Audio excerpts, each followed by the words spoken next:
Lumilipad na ba ang utak nyo kung saan magbabakasyon ngayong summer? Damhin ang init ng araw. Ang musika ng mga hampas ng alon. At preskong hangin.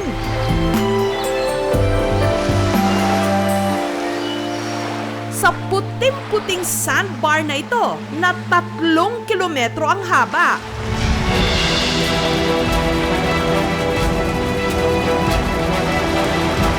Sa katunayan, ito ang pinakamahabang sandbar sa Pilipinas. Singhaba lang naman ang 3 istasyon ng MRT. At ngayong papasok na ang tag-init, dito tayo unang tatawid.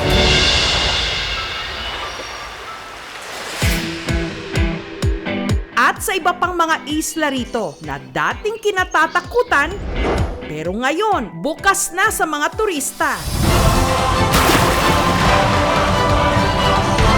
Para makita ang matagal na nitong natatagong ganda.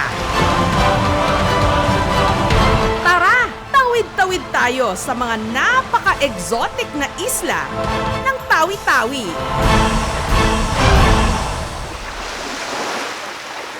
Tawi-Tawi, ang pinakadulong probinsya ng Pilipinas. Nasa ibaba ng ating mapa, hindi pangkaraniwang pinapasyalan. Sayang!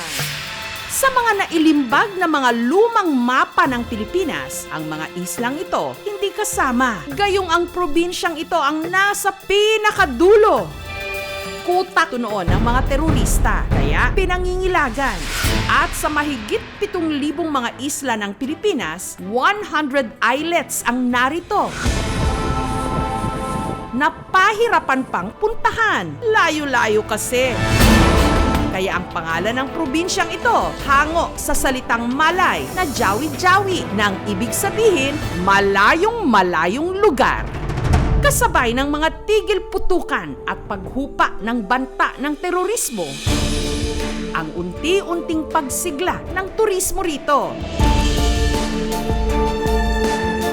Kung noon, biyahe sa barko lang 2 beses isang linggo ang tanging paraan para makatawid sa Tawi-Tawi. Ngayon, meron ng eroplano na bumabiyahe. Halos 1 oras ang layo mula Zamboanga City. Mararating ang kabisera ng Tawi-Tawi, ang bayan ng Bonggao. 1 oras mula Bonggao, pwedeng sumakay ng pampasaherong bangka na kung tawagin, Tuwaykiki at Wita-Wita.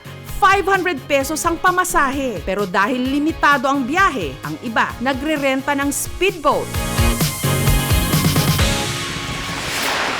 Pagpatak ng alas 11 ng umaga, mukha pa itong maliit na isla. Pero pagsapit ng alas 3 ng hapon, bubungad na ang puting-puting sandbar na may habang mahigit 3 kilometro. Ito na nga ang pinakamahabang sandbar sa Pilipinas, ang Panampangan Island.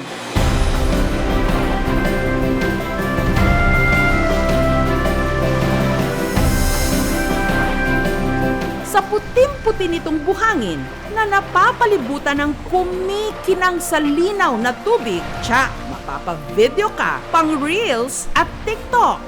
Sobrang haba ng buhangin dito. Pag nagpicture ka, makikita talaga yung ganda ng view. Ang sandbar, pag-aari ng isang pribadong pamilya. Gayunman, binuksan ito sa publiko ng libre. Isa lang po ang hinihingi namin sa kanila, bawal po ang magkalat dito. Halos 2 oras naman mula sa sandbar, sa Simonul Shoal, makikita ang mga kubong ito na lumulutang sa gitna ng karagatan. Parang Maldives! Kung saan ang floating cottages, pinagdudugtong ng isang mahabang boardwalk. Napaka-pristine, crystal clear yung tubig. Wala rin ditong makakainan. Ang iba tuloy, bago tumawid ng dagat, nagpapaluto sa resort na ito sa Bonggao. Boodle fight style. may shell, titawag namin na imbaw na parang pang tinola. Ito ang local dish namin na chicken pianggang. Plano nito is rest house ng isang pamilya. Nagustuhan nila yung area, so inopen na po nila to in public. Sa mapa, mas malapit nga ito sa Malaysia kesa sa Zamboanga. Kaya naman ang kultura rito at mga produktong mabibili galing na ng Malaysia. Halos lahat dito. Mas madali kasi yung bilihan doon, tsaka mas mura. Dito sa bayan ng Sitangkay na itinuturing na Venice of the South, ang disenyo ng kanilang mga tahanan, nakatindig sa gitna ng dagat. Mainit na sinalubong dito ang aming team ng isang pagtatanghal. Ritual dance na kung tawagin, tariray.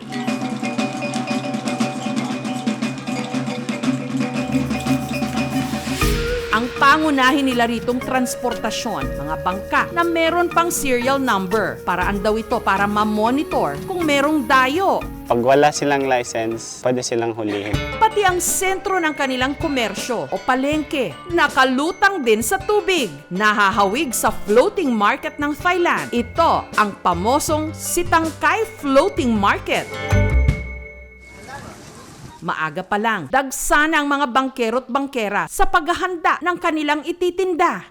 Mga sariwang isda, seaweeds at prutas. Saging, tanggi. Dahil madalas ding abala ang mga tao, ang kanilang mga ibinibentang pagkain. On the go, yung madaling kainin. Gaya ng maihahalin tulad daw sa Java rice ng Indonesia. Gawa ito sa kaning malagkit na nilagyan ng sibuyas, bawang, sili at sinunog na nyog. Ayari na yung tunay, sitangkay, tawi-tawi. 10 piso kada piraso. Mahamot. Kahit walang ulam, pwede. Pwede itong ternohan ng black beef soup na kung tawagin, chula itum. Serve namin pag may bisita po. Ito kasi yung native na sa amin yan. Ang ganda ng tawi-tawi, makikita hindi lang sa lawak ng kanilang karagatan, kundi pati na sa kaitaasan ng kanilang kabundukan. Sa itinuturing na highest point, ang Budbonggao. Tinatawag din nila itong Healing Mountain. Sino man daw kasi ang makakaakyat sa tuktok, matutupad ang kahilingan. Nitong Martes, naabutan ng aming team ang balikbayan mula Malaysia na si Mulfi na mag-isang umakyat sa Budbonggao. Ba't yellow yung kinuha po ninyo? Kasi naman tayong access po.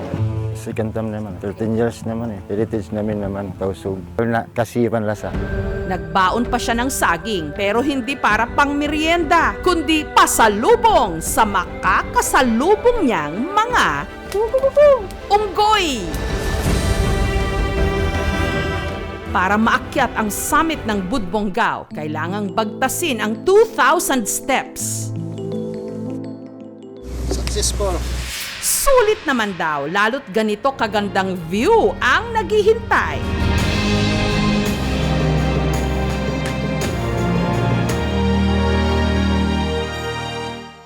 Si Mulfi, itinali ang dalang makulay na laso. Ang tawag nila sa tradisyong ito, pagbabagutan. Alhamdulillah, berakat sinis lang. Yung mga kidnappers, hindi naman talaga taga Tawi-Tawi. Dumadaan lang sila dito sa Tawi-Tawi, pero ang Tawi-Tawi naman nananatiling peaceful. Lalo na ngayon, bago nagsisidatingan ang mga turista, nagkakaroon ng prior coordination. Nag-a-assign din kami ng mga tourist police natin, lalong-lalo na pag sila'y pumupunta ng iba't ibang island. Ang gusto sana ng mga taga-Tawi-Tawi, mabura na ang imahe ng kaguluhan ng kanilang probinsya. At makilala ito bilang kutan ng mapagmahal sa kalikasan, hugad ng mga masisipag, at mga mamamayang ang mga labi may namumutawing magagandang mga ngiti.